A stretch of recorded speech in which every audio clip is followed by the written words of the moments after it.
Hello दोस्तों। आज हमने निफ्टी में 22,400 के कॉल में एंट्री प्लान किए और हमने स्टॉप लिमिट ऑर्डर प्लेस करके रखा हुआ है। जब तक इस जो सप्लाई जोन मैंने मार्क किया हुआ है उसका ब्रेकआउट नहीं मिलता है तब तक मैं इसमें एंट्री नहीं लेने वाला हूँ। अभी तक हमारी कुछ भी एंट्री हुई नहीं है, 940 हो रही है मार्केट में, तो देखते हैं हमें एंट्री मिलती है कि नहीं। और एक बार एंट्री मिलती है उसके बाद प्राइस एक्शन के हिसाब से जो स्टॉप लॉस होगा वो हम डिसाइड करेंगे। अब ये जो सप्लाई जोन मैंने मार्क किया है वो मैं आपको साथ में एक्सप्लेन करते जाता हूँ। ये जो सप्लाई जोन है वो एक्चुअली साइकोलॉजिकल लेवल है 22,500, 22,500। इसी का ये साइकोलॉजिकल सप्लाई जोन डेवलप हो चुका है और मॉर्निंग से आप देखोगे तो वो as a supply zone react करना स्टार्ट हो चुका है। तो इसमें एक बार एंट्री मिलती है, पहले हम देखते हैं एंट्री मिलती है कि नहीं। ठीक है, हमें एंट्री मिल चुकी है 107 के आसपास 941 पे।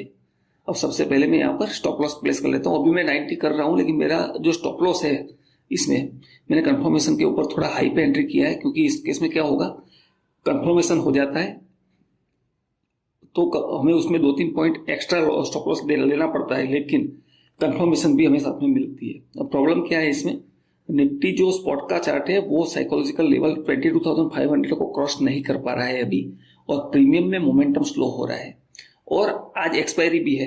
तो मेरा जो ये है अपना इस कैंडल का प्रीवियस कैंडल जो हैमर कैंडल है प्रीमियम के अंदर, उसी का स्टॉप लॉस रहने वाला है।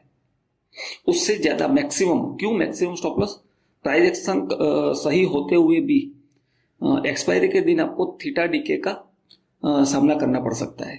तो थीटा डीके से हमें बचना है और उसका बचने का तरीका यही है। थीटा डीके क्या कर सकता है, मोस्टली हमारा स्टॉप लॉस जो है वो हंट करके हमें ट्रैप करके फिर हमारी डायरेक्शन में मार्केट मूव कर सकता है। तो उसके लिए हम बच नहीं सकते, चाहे हमें हमारा ट्रेड सही होगा, बाद में दूसरा सेटअप मिलेगा या इसी सेटअप में री एंट्री मिलेगी तो सेकेंडरी चीज है। लेकिन एक बार हमें जो ये है डिसाइडेड स्टॉप लॉस वो अभी तो लेना पड़ सकता है।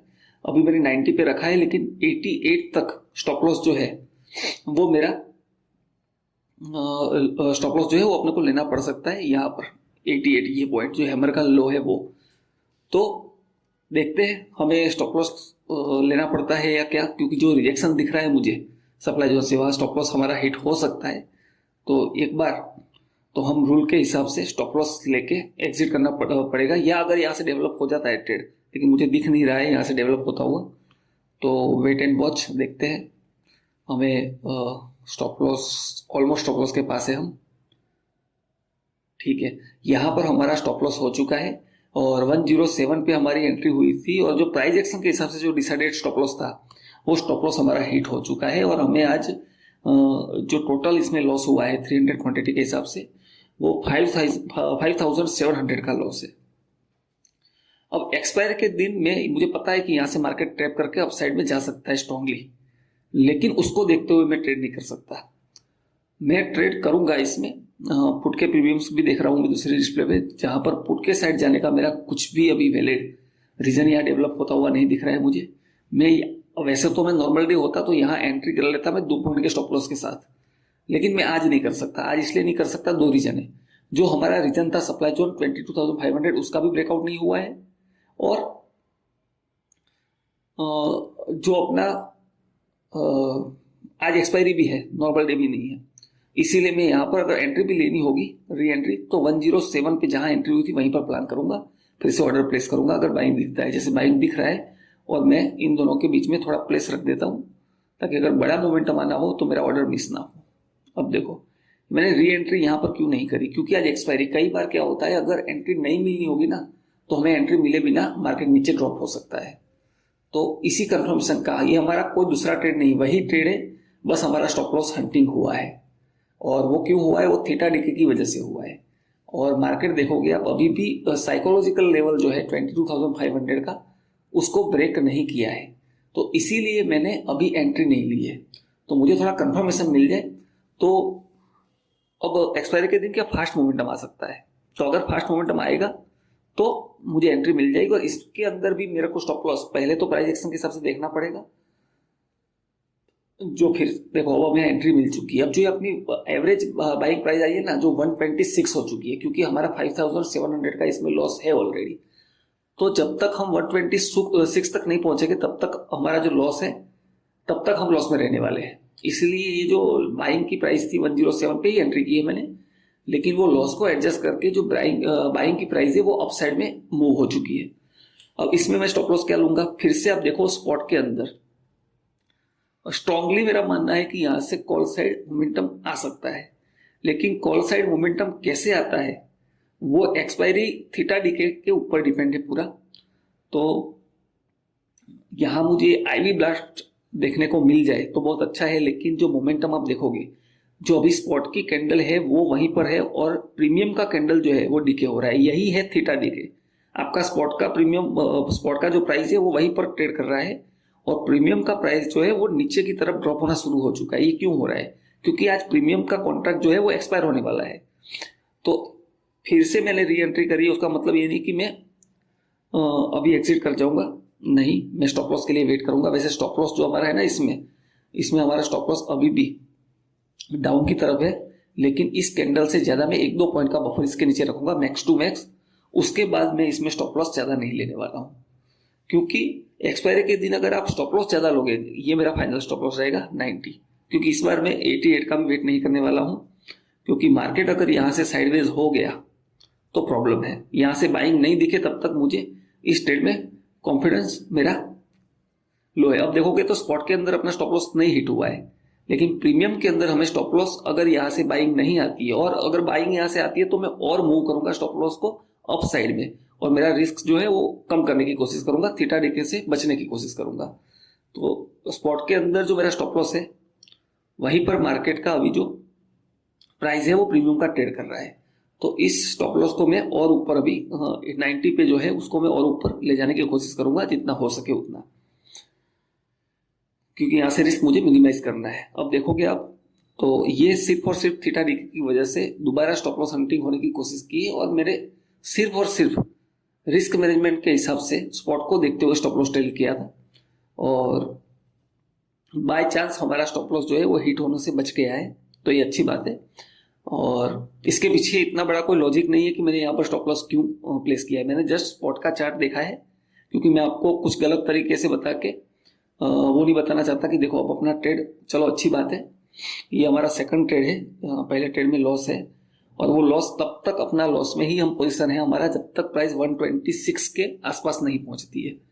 तो यहां से अगर वापस मुझे प्रीमियम डीके देखने को मिलता है तो मैं स्टॉप लॉस को भी 93 पे जो किया है मैं उसको और भी ऊपर ले जा सकता हूं, क्योंकि स्पॉट के अंदर 22,500 जो है वहां पर मार्केट उसको हाई स्पीड के साथ मोमेंटम के साथ क्रॉस नहीं कर पा रहा है। तो मैं यहाँ पर 96 के आसपास स्टॉप लॉस को ले जाऊंगा। अब ये स्टॉप लॉस टेल करने का वैलिड मेथड नहीं है, लेकिन आज एक्सपायरी है और थीटा डीके का सामना ना करना पड़े हमें, इसीलिए मैं बड़ा लॉस नहीं ले सकता, क्योंकि ऑलरेडी मेरा एक जो है वो स्टॉप लॉस हो चुका है। तो अगर मैं यहां से बड़ा लॉस लेने जाऊंगा, मैं अगर अच्छा मौका मिलेगा तो मैं दूसरा ट्रेड प्लान कर लूंगा, नो प्रॉब्लम। लेकिन पुट में मिलेगा तो पुट में, कॉल में मिलेगा तो कॉल में, लेकिन अभी तो मैं जो है अपने लॉस को कंट्रोल करके चलूंगा। अभी भी हम लॉस में ही है जब तक 126 प्राइस, देखो प्राइस का मोमेंटम अच्छा आया है। अब इतना अच्छा मोमेंटम आ जाता है तो एक्सपायरी में अगर थीटा डीके की वजह से मोमेंटम लूज होता है तो हमें स्टॉप लॉस ट्रेल करना पड़ेगा, क्योंकि एक्सपायरी है। तो वैसे भी अब जो डिसाइडेड है 96 का स्टॉप लॉस,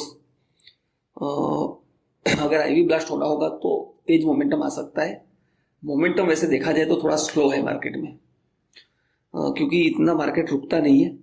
22,500 जितने इंपॉर्टेंट लेवल को मार्केट जो है वो इतना स्लोली क्रॉस नहीं करना चाहिए, इसको मोमेंटम के साथ करना चाहिए था। तो मोमेंटम हमें लूज होता हुआ दिख रहा है, लेकिन मैं फिर भी थोड़ा एक वेट करने की कोशिश करूंगा, क्योंकि सही प्लेस पे हमारा ट्रेड है इसलिए। लेकिन रिजेक्शन देखने को मिल चुका है हमें, देखते हैं हम एक बार स्टॉप लॉस तो 96 के आसपास हमें करना पड़ेगा। तो ये स्टॉप लॉस तो मैं एक बार ट्रेल कर लेता हूँ, क्योंकि मैं नहीं चाहता हूँ इसमें ज़्यादा लॉस हो अपने को। और इसमें मैं 8-9 पॉइंट्स, फिर भी हमारा 8-9 पॉइंट के आसपास का तो 7 पॉइंट के आसपास का लॉस रहने वाला है। लेकिन यहाँ पर मैं जितना हो सके उतना, अगर यहाँ से बाइंग नहीं आता है और थीटा डीके कंटिन्यूस यहाँ से कंटिन्यू करता है तो मैं ये ट्रेड से एग्जिट लेने वाला हूँ और हो सकता है हमारा सेकंड स्टॉप लॉस भी हो जाए, तो वो देखते हैं। क्योंकि ये कुछ नहीं है, प्राइस एक्शन प्रॉपर है, लेकिन जो मार्केट के अंदर एक्सपायरी की वजह से जो थीटा डी के हो रहा है उसका ये रिजल्ट है और कुछ नहीं है। तो ठीक है, मैं ये सोच रहा हूँ कि यहाँ से बाइंग आ जाए तो मैं स्टॉप लॉस थोड़ा अप साइड में ट्रेल कर पाऊँ। लेकिन यहाँ प्रॉब्लम ये है कि निफ्टी के अंदर साइकोलॉजिकल लेवल जो था 22,500 उसका ब्रेकडाउन दे चुका है और ये कंडीशन सही नहीं है। तो ये 96 पे हमें निकलना पड़ सकता है, देखते हैं कैसे ट्रेड डेवलप होता है। और हमारा ये स्टॉप लॉस 96 पे दोबारा हिट हो चुका है। तो हमने 2 एंट्री की है एक ही सेटअप पे, एक ही ट्रेड पे, और मैं अभी एक बार पुट का प्रीमियम देखूंगा कोई अपॉर्चुनिटी दिखती है कि नहीं। पुट का प्रीमियम भी इतना खास दिख नहीं रहा है मुझे। कल का जो सपोर्ट था ना यहाँ पर, उस सपोर्ट को मार्केट ने क्या किया है, आज वहाँ पर लिक्विडिटी ग्रैब की। मैं दूसरी प्राइस में भी देख लेता हूँ जहाँ मैंने मॉर्निंग में ड्रॉ करके रखा हुआ है। मार्केट उसी एरिया पे है। मार्केट का मोमेंटम अभी भी डाउन साइड का नहीं है, तो डाउन साइड तो मैं यहाँ से ट्रेड ले ही नहीं सकता, क्योंकि डाउन साइड में ऊपर लिक्विडिटी ग्रैब हो चुकी है ऑलरेडी। और यहाँ पर देखा जाए तो वॉल्यूम जो है वो भी पुट साइड में प्राइस इंक्रीज हो जाए ऐसा मुझे नहीं दिख रहा है। अभी भी मेरा व्यू इंटैक्ट है और मैं एक लास्ट ट्राई, जैसे मैं मैक्सिमम 3 ट्रेड प्लान करता हूँ दिन में, तो ये स्टॉप लॉस अपना रह सकता है, लेकिन मैं कंफर्मेशन पे लूंगा फिर से सेम प्रोसेस को देखते हुए। तो पुट का प्रीमियम भी ड्रॉप होना शुरू हो चुका है, तो मैं एक लास्ट ट्राई करूंगा और इस बार मैं हो सकता है डबल क्वांटिटी के साथ करूं, क्योंकि ये 2 बार ट्रैप कर चुका है हमें। देखो, मैं बिगनर को किसी को नहीं बोलूंगा कि आप डबल क्वांटिटी करो। देखो, अच्छा बाइंग मुझे देखने को मिल चुका है, तो यहाँ से अगर बाइंग कंटिन्यू, वही प्राइस है जहां पर हमारी एंट्री हुई थी दोबारा, और इसमें मैं स्टॉप लॉस जो है वो कम रखने वाला हूँ, क्योंकि क्वांटिटी भी मैं इंक्रीज करने वाला हूँ। लेकिन पहले तो मैं 300 क्वांटिटी से एंटर कर लेता हूँ। तो 1 मिनट मुझे बाइंग दिख जाए, थोड़ी सस्टेन तो कर रहा है, ठीक है। तो यहाँ पर मैंने थोड़ा, इस बार मुझे 113 पे एंट्री थोड़ी ज़्यादा प्राइस पे मिली है, लेकिन यहाँ पर मेरा कन्वीनियंस स्ट्रॉन्ग है। तो यहाँ पर अब मैं 143 पे प्राइस पहुंचेगी ना 300 के साथ, तब जाके मेरा कोस्ट टू कोस्ट ट्रेड पहुंचने वाला है। लेकिन मैं क्वांटिटी प्लान करूंगा दूसरी 300, या तो मैं इसके हाई के ऊपर यहाँ पर मैं क्वांटिटी प्लान कर सकता हूँ 300 क्वांटिटी, क्योंकि वो कंफर्मेशन मिल जाए। लेकिन वहां पर भी यहाँ पे देखो, इसके ऊपर या तो प्राइस चली जाए तब मैं प्लान करूंगा, या तो मैं कोई अच्छा पुल बैक मिलता है सप्लाई जोन के आसपास, तो मैं छोटे से 1-2 पॉइंट के साथ में दूसरी 300 क्वांटिटी ऐड करूंगा। इसको मैं कैंसिल कर दूंगा, क्योंकि ये सप्लाई जोन पे है निफ्टी और अपना व्यू पुट साइड तो बन नहीं रहा है और मुझे लास्ट अटेम्प्ट करना है। तो इसको मैं यहाँ पर 3 क्वांटिटी ऐड करने वाला हूँ। हल्का सा बाइंग प्रेशर दिखे और 2 पॉइंट का स्टॉप लॉस रहेगा उसके अंदर। 107 पे उसी प्राइस पे पहुंच चुका है, ठीक है। मैंने यहाँ पर दूसरी 300 क्वांटिटी ऐड की है। मैं स्टॉप लॉस को भी 300 की जगह 600 क्वांटिटी के साथ सेट करता हूँ। अब जो मैंने ये 300 क्वांटिटी ऐड करी है ना, ये मैं बिगिनर ट्रेडर को स्पेशली बोलूंगा अवॉइड करने के लिए, आप ये मत करिए। मैंने सिर्फ मेरी पोजीशन मैनेज की है, क्योंकि मेरे को 113 पे प्राइस मिली थी कंफर्मेशन पे, तो मेरी जो भी एवरेज प्राइस है वापस 107 के आसपास हो चुकी है। तो मेरी 3rd एंट्री उसी प्राइस पे हुई है और मेरा ये लास्ट ट्रेड है। और जो अब मेरा 125 के आसपास पहुंचेगा, क्योंकि क्वांटिटी मैंने बढ़ा दी है, पहले 143 पे पहुंचे तब जाके हमारा लॉस जो है वो हम कोस्ट टू कोस्ट पहुंचते। लेकिन अगर मार्केट यहाँ से, टारगेट तो मेरा स्ट्रॉन्ग मानना है कि 148 जो आज का प्रीमियम का इंट्राडे हाई है उसको ब्रेक करना चाहिए मार्केट। लेकिन आज मैं क्या करूंगा, अब हम जो 2 बार ट्रैप हुए, 2 स्टॉप लॉस हुए, तो मार्केट अगर मुझे प्रॉफिट दे रहा है तो मैं उसकी रेस्पेक्ट करूंगा। और जो इंट्राडे ट्रेड प्लान था उसकी जगह अगर मोमेंटम लूज होगा तो मैं स्कैल्पिंग एग्जिट करूंगा।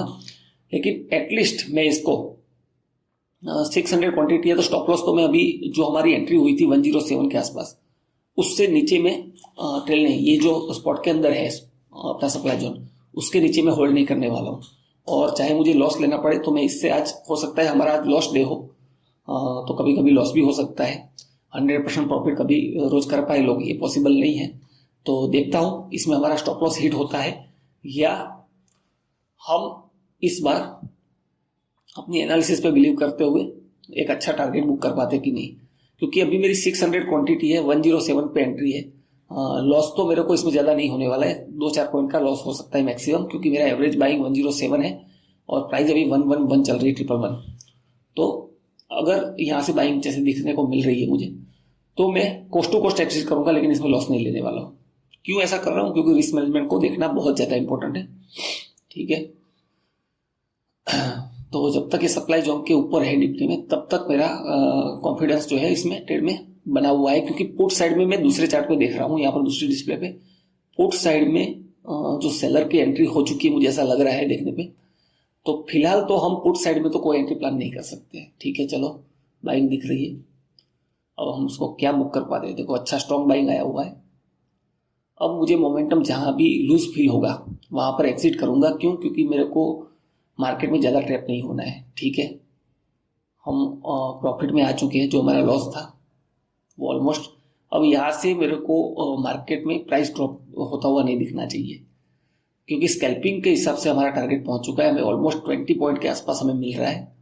तो मैं देखता हूँ कैसे बुक कर पाता हूँ कि नहीं। वैसे मेरा स्ट्रॉन्ग बिलीव है कि मार्केट यहाँ से इंट्राडे हाई जो है प्रीमियम का वहाँ तक जाना चाहिए, लेकिन मैं यहाँ पर अगर मोमेंटम ज़्यादा लूज होता हुआ दिखेगा तो मैं कोस्ट टू कोस्ट भी वेट नहीं करूँगा और स्कैल्पिंग ट्रेड कंप्लीट करूँगा यहाँ पर मेरा। तो देखते हैं हम कहाँ पर कर पाते हैं कंप्लीट। मैंने जो स्टॉप लॉस ऑर्डर था वो हटा दिया है और मैं यहाँ मार्केट प्राइस पे क्लोज करने वाला हूँ। चलो यहीं पर मैं क्लोज करूँगा। ठीक है, मैंने यहाँ पर ट्रेड को क्लोज कर दिया है। और जो हमारे दो स्टॉप लॉस हुए थे, पहला 19 पॉइंट का 300 क्वांटिटी के साथ, और दोबारा जो हमारा हुआ था वो 6-7 पॉइंट का था। तो मैंने 600 क्वांटिटी से अपना जो है ट्रेड को मैनेज करने के लिए उसी डायरेक्शन में ड्यू इंटेक होने की वजह से मैंने एक ट्रेड लिया। लेकिन आज हमें कोई प्रॉफिट नहीं हुआ है। सिर्फ हमारा जो 2 ट्रेड में स्टॉप लॉस हुआ था उसको हम कवर करके कोस्ट टू कोस्ट हमने एग्जिट किया है। यहाँ पर मैं स्क्रीनशॉट रख दूंगा जो हमारा एग्जिट हुआ है फाइनल उसका।